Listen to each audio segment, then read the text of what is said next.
de piscicultura, tanto con Marcela como con Gustavo. Habíamos estado hablando del tema de los trabajos, con el tema de la limnología, me decía de los estudios que se están haciendo con respecto a otras lagunas, y bueno, sobre todo también con ese tema que han encontrado, en el sentido de que cuál de aquellas quizás se adapta o se ajusta más a las características de la laguna de Chascomús, y por ahí cuál han encontrado o en qué lugar de la provincia de Buenos Aires han encontrado de que el pejerrey tenga una mayor, digamos, aceptación de poder vivir en distintos hábitats, ya sea más al centro de la provincia, más al sur, o por distintas características del lugar, de la, digamos, de la salinidad del agua y todo ese tipo de lugares. ¿Hay algún lugar de que hoy día digamos, se destaque por el tema de que el pejerrey ha salido con toda la, digamos, con toda la polenta, con toda la fuerza? Sí, bueno, mirá, te contaba que hemos realizado más de 190 estudios en distintas lagunas, y la recolección de datos y la toma de muestras consiste en sacar muestras de agua, fundamentalmente para poder medir la salinidad, en sacar muestras de plancton con esa red que se ve en la foto. Se filtran 20 litros de agua de la laguna y quedan retenidos organismos microscópicos como algunos del zooplancton, y de esa manera podemos estimar la cantidad disponible de alimento que hay en una laguna para el pejerrey. Además, se hacen estudios en la zona costera con trampas para peces que se calan cerca de la costa, luego se recogen directamente con un wader y esos peces son luego analizados. También hacemos estudios con redes de arrastres en las lagunas para capturar también peces que se encuentran en la zona costera, para ver un poco la biodiversidad de peces que hay en las lagunas. Y por último, se usan redes de hermalle, que se dejan tiradas también toda la noche, igual que las trampas, y estas redes de enmalle tienen 8 medidas diferentes, o sea, orificios de 8 tamaños diferentes, porque de esa manera me va a permitir que pueda analizar los diferentes tamaños de las distintas especies. Entonces, una vez que se capturan los peces con esas 8 redes, se separan y ahí pueden ver cómo están separadas las capturas de cada red en cada cajón. Una vez que se llevan esos cajones al laboratorio, se empiezan a separar las diferentes especies, se miden, se pesan para saber qué rol, qué peso tiene cada una de esas especies en la comunidad. Y para el caso del pejerrey, además se toman medidas de longitud, de peso, de sexo, y además se abren para ver si hay algunas patologías o cómo se encuentra el intestino, etc. Eso nos permite conocer el estado en que se encuentra el pejerrey y el estado de la población, si está equilibrada, si hay muchos pejerreyes chicos, si hay muchos grandes, si está desfasada hacia un lugar, hacia otro, si están gordos, si están flacos, etc. Ahí tienen la diversidad de especies que generalmente hay en las lagunas bonaerenses. Generalmente entre 17 y 20 son las comunes, pero bueno, para la laguna Chascomús se han registrado hasta cerca de 40 especies diferentes. No todas, por supuesto, son las más comunes. Lo que sí Gustavo, se pudo... Sí, sí, perdón, dale. porque este lleva mucho dinámica. Hoy hablábamos junto con Marcela que decías que el pejerrey es plantófago. ¿Bien? Exactamente. Eh, para la ignorancia de muchos de los que estamos acá, ¿qué otro pez dentro de la laguna, aparte de ser plantófago, compite directamente con el pejerrey? Sí, eso ya te lo cuento, ya te lo cuento. Acá Dale, dale. tenemos un mapa, acá tenemos un mapa Sí, donde los acá también. círculos colorados indican la salinidad. A mayor tamaño del círculo, mayor salinidad; a Claro. menor tamaño del círculo, menor salinidad. Y eso lo relacionamos con...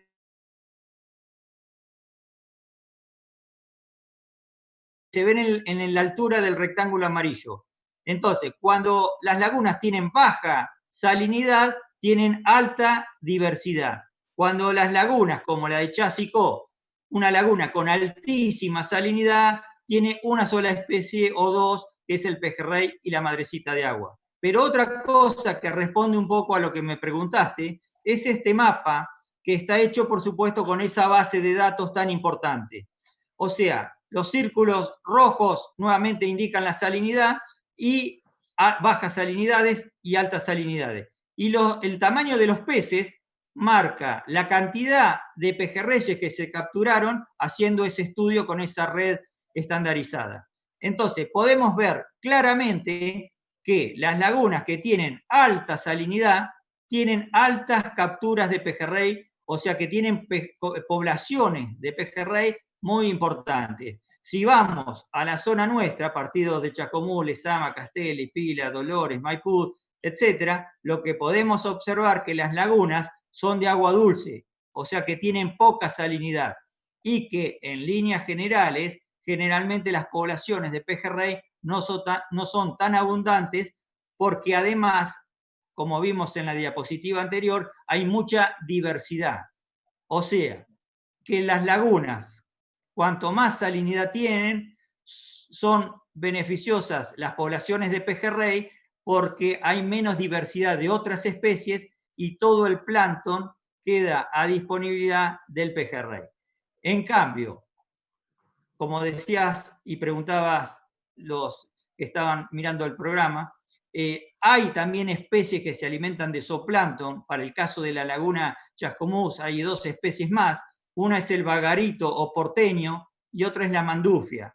Pero el problema actualmente es que en la laguna Chascomús hay mucha cantidad de porteño. Ahí podemos ver un gráfico con los últimos estudios que se han hecho desde el año 2013 al 2018, con los tres artes de pesca que te comenté, el arrastre, la trampa y el enmalle, y podemos ver cómo el porteño es la especie más abundante con cualquiera de los tres artes de pesca que utilice para hacer estudios en la laguna. Y el pejerrey para la red de enmalle está en segundo lugar, pero no llega ni siquiera al 20% en relación al total de especies que hay en la laguna. O sea, este gráfico te está mostrando que el porteño, con la red de enmalle, el 70% de las capturas es de una especie que compite con el pejerrey por el alimento. Y indudablemente no solo compite, sino que le gana, que pone mayor cantidad de huevos, las larvas, los juveniles crecen más rápido y tienen además crecimiento más rápido. O sea que hoy por hoy el pejerrey en la laguna de Chascomús está en desventaja. Pero si miramos el siguiente gráfico, que está realizado también entre el año 2013 y 2018 con las redes de enmalle, que generalmente es la red que más se utiliza para hacer estudios, podemos ver cómo el porteño claramente durante estos 5 años domina en relación al pejerrey. Que en el 2013 tuvimos casi iguales las proporciones de porteño y de pejerrey, 45%, 40%, pero en la medida que fueron pasando los años, el porteño se estabilizó y el pejerrey disminuyó. O sea, eso responde un poco a la observación del pescador, que dice que no solo se saca poco pejerrey, sino que además los peces que se capturan están flacos. ¿Por qué? Porque les está faltando zooplancton en la laguna para su buen desarrollo y crecimiento. ¿Por qué? Porque se lo está consumiendo el porteño, porque es más eficaz para poder filtrar el plancton que hay en la laguna. Gustavo, es realmente interesantísimo, porque tengo las preguntas, la gente, bueno, desde ya los felicita, muchachos, porque realmente es un gusto y para los chascomunenses es un orgullo que haya gente como ustedes y como todos los chicos de la estación de que hagan todo este laburo, que a veces uno no lo ve, que a veces cuando uno charla y con los avatares de este país, muchas veces, lo digo porque lo he visto y lo he vivido en carne propia, de tener que lucharla día a día, pero primero, como dijo Marcela hoy, primero están sus pejerreyes. Hay varias preguntas interesantes. Una de ellas me preguntan, uno compra, vos podés comprar el millar, eso tiene un costo y si yo, vuelvo un poco a la pregunta anterior, si yo tengo ese lugar, ¿ustedes hacen el estudio de las características del agua? Porque si el agua, por ejemplo, no tiene fitoplancton o zooplancton, ¿se les aconseja de que siembren o no directamente? Bueno, para poder contestar esas preguntas, lo primero que le preguntamos es dónde está ubicado el cuerpo de agua, y ya con los mapas anteriores podemos tener una idea.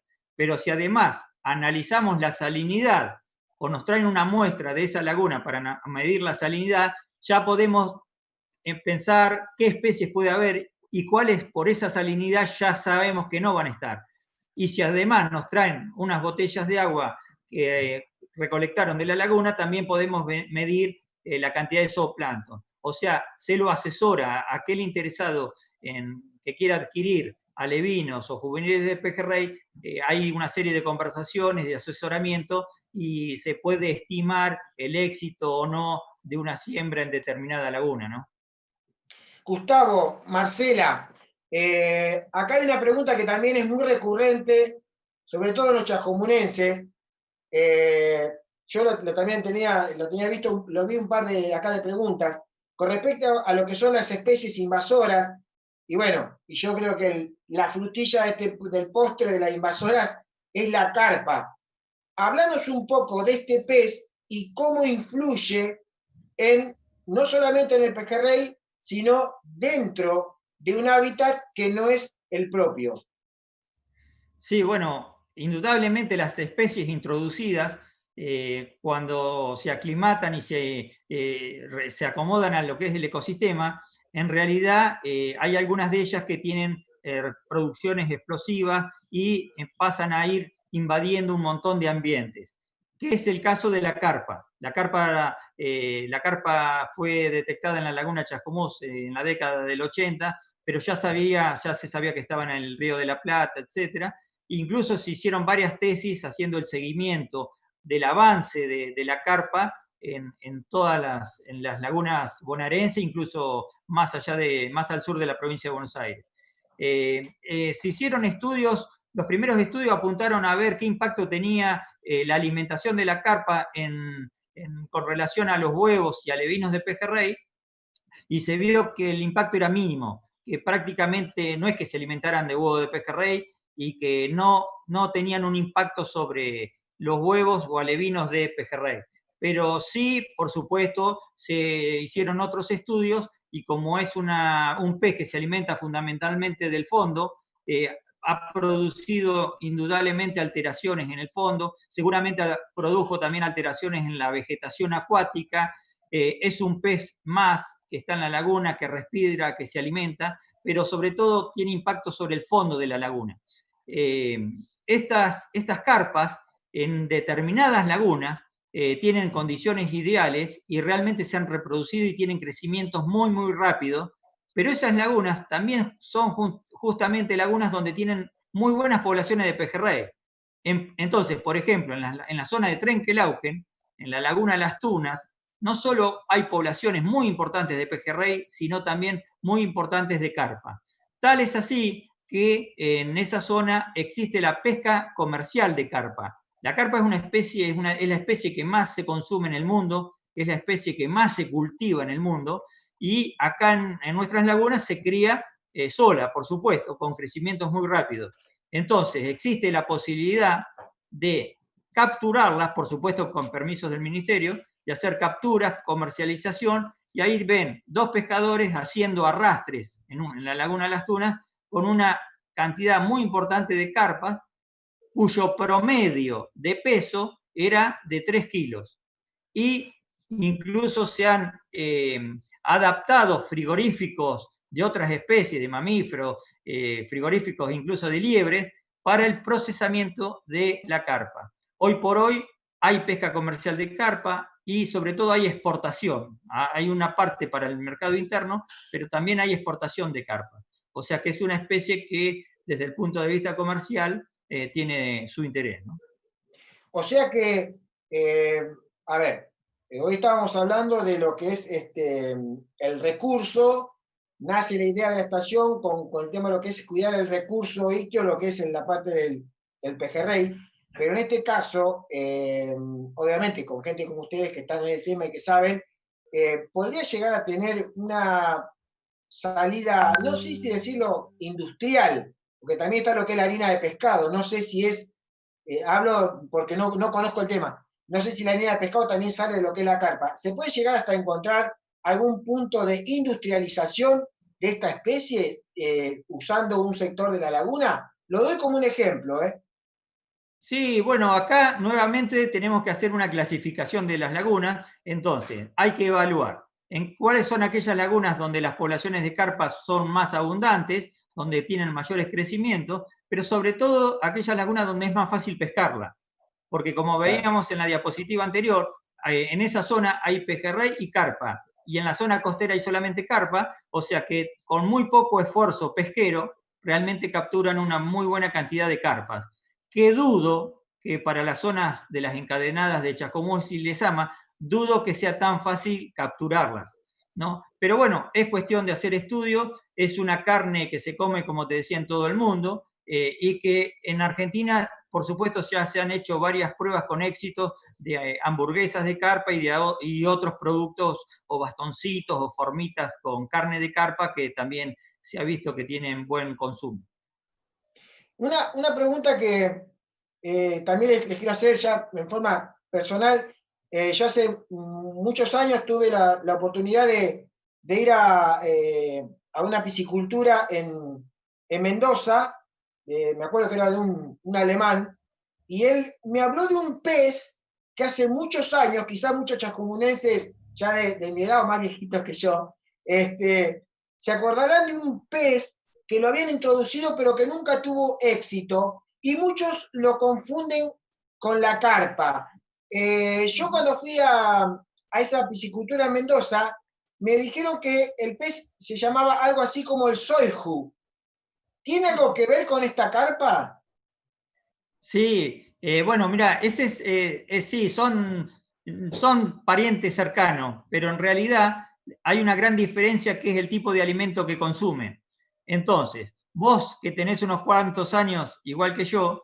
seguramente te acordarás que las lagunas antes tenían un porcentaje muy alto de vegetación, de gamba Sí, rusa, camalote, y que se impedía mucho la pesca deportiva, el hecho de andar veleros, el remo, la natación, todas actividades que no se podían realizar por la cantidad de pasto, de hidrófitas que había en la laguna. Entonces, como esta especie, el sogio o carpa herbívora, es una especie que se alimenta exclusivamente de vegetales, los primeros ejemplares que se trajeron a la Argentina se trajeron a la estación hidrobiológica, o sea, se mantuvieron durante unos meses criándolos con alimentos, con vegetales en esta estación, y luego se hizo una prueba piloto y se sembró en la laguna El Burro. Si bien es una especie exótica, es una especie introducida, se las sembró en la laguna El Burro para hacer pruebas, pero con la seguridad de que como las lagunas nuestras no tienen las condiciones ideales para que esa carpa se reproduzca, en realidad iban a crecer, a consumir grandes cantidades de pasto o de hidrófitas, pero no se iban a reproducir. Y pasó justamente eso, o sea, después nadie tuvo más noticias de estos peces porque en la medida que se fueron muriendo, fueron desapareciendo de la laguna, ¿no? yo me acuerdo que este señor, digo este alemán porque era una persona muy, estaba muy dedicada a este tema. eh, Creo, sin temor a equivocarme, que cuando se enteró que éramos gente de Chascomús nos mandó a llamar, porque creo que había sido uno de los que había traído esos peces acá, uno de los introductores. Y él nos decía, como decís vos perfectamente, que a ese pez le llamaban la vaca del agua, porque comía a partir de los 18 grados centígrados y sobre todo comía de media agua a superficie, lo que se utilizó en varios canales, en lugares, en Israel, en varios lados, que limpiaba los canales para el pasaje del agua, y pasando, o sea, la única defensa que tenía era el tamaño. Ya pasando el kilo o lo que fuera, ya debido al tamaño no era depredado por otros peces o aves o lo que fuera. Me acuerdo porque le llamaban la vaca del agua. Está muy interesante esto. Otro digamos, actor principal en esta movida, que también tiene mucho que ver con el tema de la estación, con el tema de las medias sombras. El biwa, el cormorán negro, ¿qué juega? ¿Qué carta juega en todo esto con respecto al pejerrey? Sí, bueno, por supuesto el biwa es una especie ictiófaga, o sea, es una especie que se alimenta de peces. Y que por supuesto tiene un gasto de energía cada vez que se zambulle para capturar una presa. Y ese gasto de energía lo tiene que compensar. Y lo compensa con la especie de pez más abundante en la laguna. O sea, no es que se sumerge y anda buscando y buceando buscando algún pejerrey, sino que se sumerge, bucea y captura el primer pez que se encuentra. Entonces, en lagunas donde hay poblaciones de pejerrey muy importante y donde es la especie abundante, el biwa se alimenta de pejerrey. Pero en la laguna Chascomús, con el licenciado Alfredo Vilches, en su momento, hace 20 años, tal vez o más, hemos hecho estudios de contenido estomacales de biwa, cuando la laguna, igual que ahora, tenía gran cantidad de porteños, y por supuesto el biwa, en una laguna donde la población más abundante es el porteño, se alimenta de porteño. O sea, trata, por supuesto, de ahorrar energía y consumir el pez que primero se le cruza. O sea, O tiene sea una que, dieta muy, muy variada, pero siempre apunta a la especie más abundante en un ecosistema acuático, ¿no? o sea que cuando veíamos esas grandes bandadas que decíamos desde la costa, decís, uy, están buscando un cardumen de pejerrey, en realidad están buscando un cardumen, puede ser de bagaritos o de porteñitos. Exactamente, de lo que sea, de lo que haya, sí, sí. Depredador, depredador. Sí, bueno, es dentro del rol que cumple en la Sí, sí, naturaleza, ¿no? sí, perfecto. Otra en este caso las actrices, digamos, es la tararira. ¿Por qué te pregunto esto? ¿Por qué les pregunto esto? Porque sé que ustedes son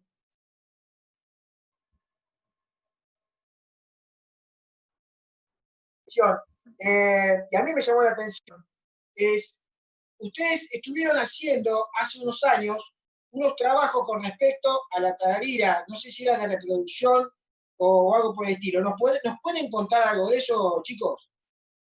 Sí, bueno, la tararira ocupa el segundo lugar en especies de importancia de pesca deportiva. Tiene además, igual que el pejerrey, una calidad de la carne muy, muy importante.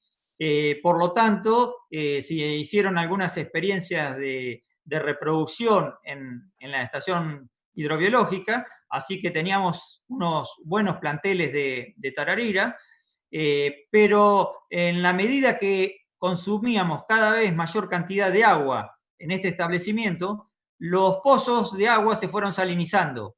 O sea, al agua le fue aumentando la salinidad, hasta que llegó un momento que no era compatible con la cría de tararira. Así que si bien las tuvimos cerca de 2 años, en la medida que aumentó la salinidad ya se empezaban a encontrar cada vez en peores condiciones y realmente no pudimos desarrollar la reproducción de la tararira por esa cuestión, por la alta salinidad que tenemos incluso hoy en día en todo el establecimiento. Pero es una especie, cuando hablábamos hoy de las mortandades de peces, es una especie que está prácticamente en el límite sur de la distribución. O sea que cuando las lagunas están bajas y hacen temperaturas extremadamente bajas, generalmente mueren, como ha pasado con mortandades muy grandes de tararira, no solo acá en la zona, sino en una región muy importante de la provincia de Buenos Aires. Así que es una especie, sí, también que está regulada su pesca deportiva, o sea que se deja capturar solamente 3 ejemplares por pescador y por día, y hay una veda en noviembre evolución, y recién en el último mes se puede llevar algún ejemplar cada pescador. Mirá, Hay miles de preguntas, miles de variantes, muy interesantes también. Por eso qué bueno tenerlos ustedes, chicos. Acá, por ejemplo, Marcelo nos pregunta con respecto, por tocar otro extremo de la charla, ¿cómo influyen el tema de, al tener lagunas rodeadas por distintos campos o establecimientos rurales, no solamente lo que es lo agrícola o ganadero, ¿cómo influye el tema de algunos agroquímicos que se utilizan en distintas fertilizaciones o en distintos, para matar algún tipo de plagas? ¿Cómo puede llegar a influir al estar cerca de una laguna? ¿Puede influir directamente? ¿Puede influir por el tema de alguna napa? ¿Puede llegar a ser un problema?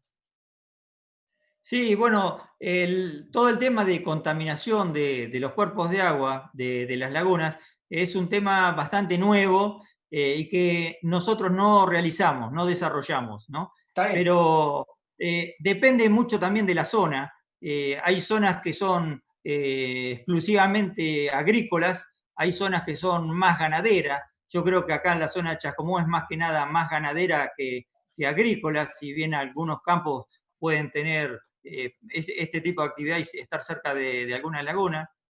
Se han empezado a hacer algunos estudios, ya hay algunos estudios y algunos resultados. En la gran mayoría de las lagunas no se han encontrado hoy por hoy valores contaminantes importantes. Hay que tener en cuenta que muchos de estos productos que se utilizan desaparecen o se disuelven en forma muy rápida, tienen impacto muy pocos días, pero no es un tema que dominemos, es un tema que se está investigando más que nada en el INTECH y en otros institutos provinciales o nacionales. Así que no tenemos mucho más que eso para decirte. A ver, vamos a seguir un par de preguntas. Bueno, obviamente a Marce también. Hubo unos periodos muy importantes lo que es dentro de lo que es la estación. Marce nos decía de cómo nace, del tema de cuidar el recurso. Cuéntenos un poquito, porque hay muchos chascomunenses que tampoco lo saben, eso es una de las frutillitas también de toda la historia. ¿Quién hizo los primeros ensayos? Yo siempre digo, ¿quién fue el que dijo, muchachos, en Chascomús, en un pueblito de Sudamérica, hay un pez muy rico, con mucha proteína, que es espectacular y esto lo podemos criar en forma, digamos, hacer una reproducción artificial? ¿Fue un argentino o no fue un argentino? ¿Fue alguien que vino de otro lado a darse cuenta de la riqueza nuestra? No, no, para nada. El pejerrey fue desde que vinieron los colonizadores uno de los peces preferidos para consumo por la calidad de su carne.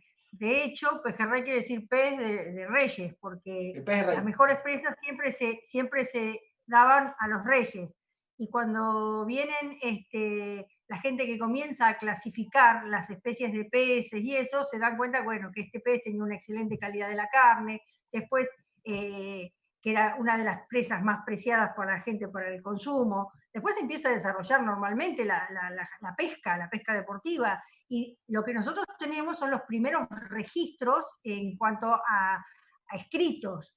Se hizo un trabajo de investigación en el Instituto Historiográfico de Chascomús, donde a partir de los diarios, el diario El Argentino, se constató que los primeros envíos de pejerrey hacia Buenos Aires en tren fueron en el 1880 y pico. Pero eso no quiere decir que antes no se consumieran y se pescaran y fuera una de las especies preferidas de la gente. Lo que sí, dada la importancia que empezó a tener esta pesca comercial y la pesca deportiva, el Ministerio de Agricultura de la Nación decide contratar a un técnico norteamericano de apellido Tulián en el año 1904 para que venga a Argentina a reproducir las técnicas de cultivo artificial de pejerrey, de peces que se usaban en otras especies de Norteamérica acá. Él lo único que hace, las aplica, en vez de en trucha, en salmones, las aplica en pejerrey. empieza a tener éxito esa reproducción artificial del pejerrey, y es a partir de ahí que cada vez la distribución original del pejerrey se empieza a modificar, porque se lo empieza a llevar a todos lados de la Argentina.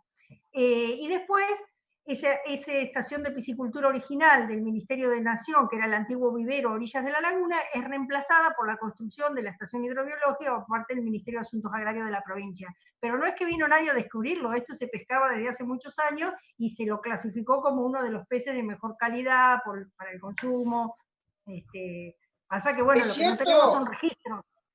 ¿Es cierto eso de los primeros ensayos en el baño de un hotel?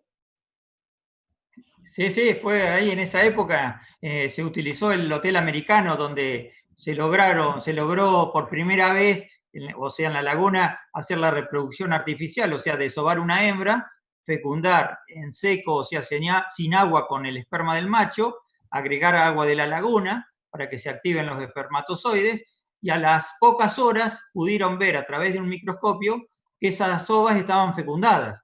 Entonces, bueno, eso sí se hizo por primera vez en Chascomús. Y de ahí surgen las primeras estaciones precarias y de ahí sale el pejerrey para el resto del país, ¿no? Y después, tenemos 4 o 5 minutitos más. Le quiero hacer una pregunta puntual para más o menos ir redondeando, que la verdad es para quedarse ahora hablando con ustedes dos. Porque aparte nos quedó toda la parte de educación para sí. Sabés, Marcela, y me conocés, ya nosotros trabajamos así, pero esto como lo maneja la tecnología, viste, me da los tiempos. Tratamos en lo posible de encerrar todo esto porque realmente es muy interesante, muy amplio el tema. Pregunta puntual. Japón, ¿qué significa para el pejerrey de Chascomús? Bueno, a raíz de una asociación argentino-japonesa de pejerreyes que se fundó allá por los años 1960 y formada por japoneses que vivían en Argentina y que vieron la importancia que tenía, ya sea por el valor de la carne o para la pesca deportiva, esta liga argentino-japonesa decide enviar pejerreyes a Japón, lo solicita el Ministerio de Asuntos Agrarios, y el primer envío de pejerreyes se realiza desde la estación hidrobiológica de Chascomús en el año 1966, cuando estaba a cargo de la estación Emilio Verazain. Después de ese primer envío, hay otros cuantos envíos, tiene éxito la propagación del pejerrey, la reproducción del pejerrey, y se establece un cultivo de pejerrey en Japón en criaderos del Estado, y después empieza a haber criaderos particulares. El pejerrey vino a ser como un embajador entre las relaciones de Argentina y Japón, y esas relaciones a través del pejerrey se continuaron con los años. Se pudo hacer un proyecto entre una agencia internacional de cooperación de gobierno de Japón, JICA, en la estación hidrobiológica de Chascomús, por parte del Ministerio de Asuntos Agrarios, el INTECH, por parte del CONICET, que permitió desarrollar un montón lo que es a través de este proyecto que fue de propagación y cultivo de pejerrey, se avanzó un montón, se pudo desarrollar un montón el cultivo de pejerrey, y siempre siguió la relación con esta agencia de cooperación internacional de gobierno de Japón, que en distintas oportunidades vino, proveyó de materiales o participó, patrocinó cursos de capacitación que se dieron a Latinoamérica, se dieron varios cursos de capacitación para el cultivo de peces nativos, donde vinieron gente de todos lados, Perú, Colombia, Ecuador, Venezuela, Honduras, Panamá, Cuba, etc. Pero bueno, la relación surge a partir de esta Liga Argentino-Japonesa de Pejerrey, que después fue la Asociación Argentina-Japonesa de Pejerrey, que llevó por primera vez desde la estación hidrobiológica ovas embrionadas a Japón, que prosperaron y tuvieron éxito allá, y se empezó a criar el pejerrey allá. De ahí los cerezos japoneses que tenemos, ¿no? También la relación. Claro, como en reciprocidad, como ellos se habían llevado los pejerreyes, nos trajeron los cerezos, que son bien característicos de la zona de allá, ¿no? Sí, pero ya organizado por el Rotary Club, creo que en su momento, ¿no? Pero bueno, en base a ese convenio con Japón, bueno, varios biólogos de la estación han ido a capacitarse a Japón, así que han venido japoneses a estar con nosotros durante esos 3 años de convenio, o sea que ha sido una relación muy fluida y muy, muy fructífera, ¿no? Y actualmente seguimos en contacto y haciendo trabajos en relación con la Universidad de Pesquerías de Tokio, que cada tanto manda gente para hacer estudios en las lagunas y trabajos en pejerrey, y se trabaja en forma conjunta. Eso también lo que quería preguntar un poquito antes de ir cerrando el tema. En esa comunicación, ¿qué tienen ellos? O sea, ¿qué han logrado con este pejerrey de Chascomús? ¿Lo han podido implantar? Obviamente como dieta, sobre todo como dieta, pero ¿lo han podido implantar?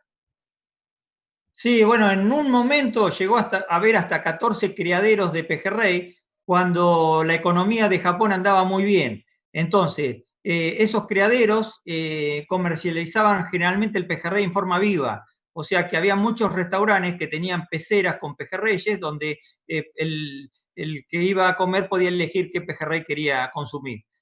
Cuando les cae un poco la economía, de esos 14 criaderos quedó solamente uno, incluso se dedicaba más a otros temas que a la cría de pejerrey.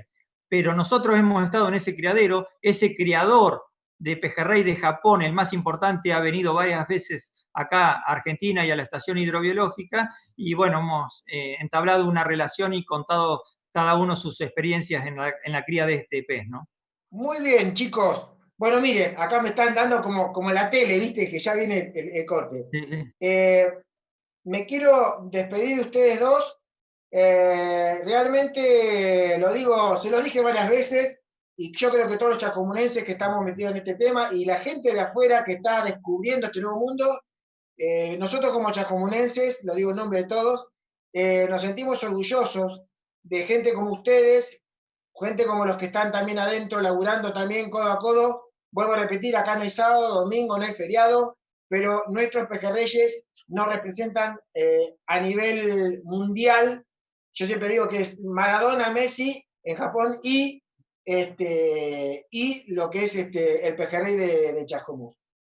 Y no sé, acá porque tengo el técnico al lado, tenemos al técnico. ¿Se puede hacer algo, un toquecito más?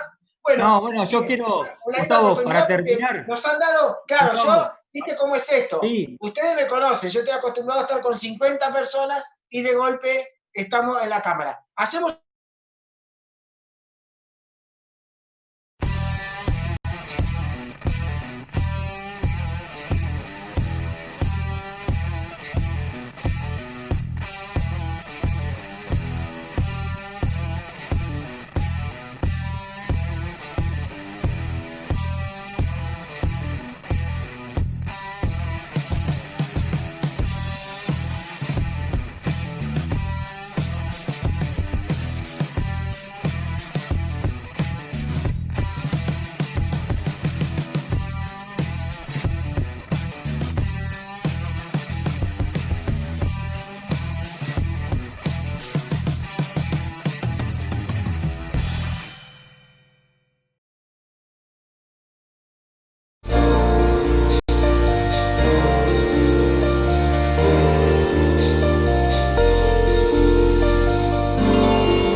sigamos cuidándonos.